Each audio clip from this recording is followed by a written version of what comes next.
எனக்கு பிடித்த சுதந்திர போராட்ட வீரர் வீரபாண்டி கட்டபொம்மன் ஆவார். இந்த பெயரை கேட்டவுடனே நம் மனதில் ஒரு உருவம் விரிகிறது.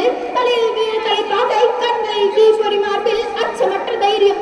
ஆம், அவர்தான் நம் வீரபாண்டிய கட்டபொம்மன் ஆவார். ஆங்கிலேயருக்கு எதிரான முதல் கல் கொடுத்த, வெள்ளையனை கதிகலங்க வைத்த அஞ்சான் நெஞ்சன் வீரபாண்டிய கட்டபொம்மன் ஆவார்.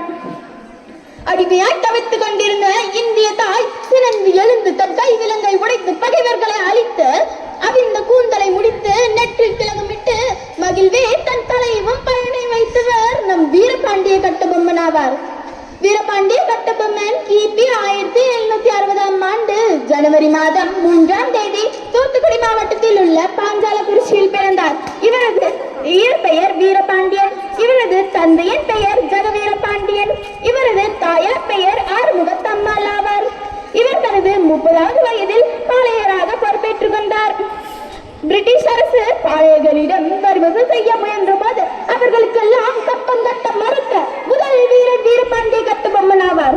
எங்களுடன் வயலுக்கு வந்தாயா, நாற்று நட்டாயா, களை பறித்தாயா, அங்கே கொஞ்சம் விளையாடும் குளம் பெண்களோடு சேர்ந்து மஞ்சள் அழைத்து பணிபுரிந்தாயா, மாமனம் மச்சானா மானம் கெட்டவரை எதற்கு கேட்கிறார் கிஸ்தி என்று வீரமுழக்கமிட்டவர் நம் வீரபாண்டிய கட்டபொம்மன் ஆவார். 1000 ஆங்கிலேயருக்கு எதிராக நடந்த போருக்கு பின் புதுக்கோட்டை மன்னரால் காட்டிக் கொடுக்கப்பட்டு சிறையில் அடைக்கப்பட்டார். கைதாட்டில் 1799ஆம் ஆண்டு தனது 39வது வயதில் தூக்கிலிடப்பட்டார். என் தலை வாழினாலும் பரவாயில்லை, என் மண்ணை விற்க மாட்டேன் என்ற அவரது தளராத மன உறுதி இந்திய விடுதலை போராட்டத்தில் ஒரு பொற்கால பக்கமாக உள்ளது.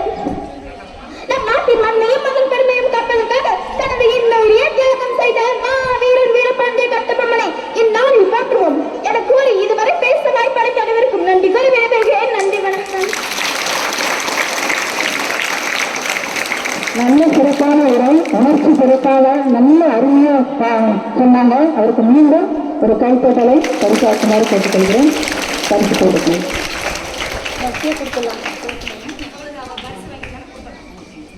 ஆமா.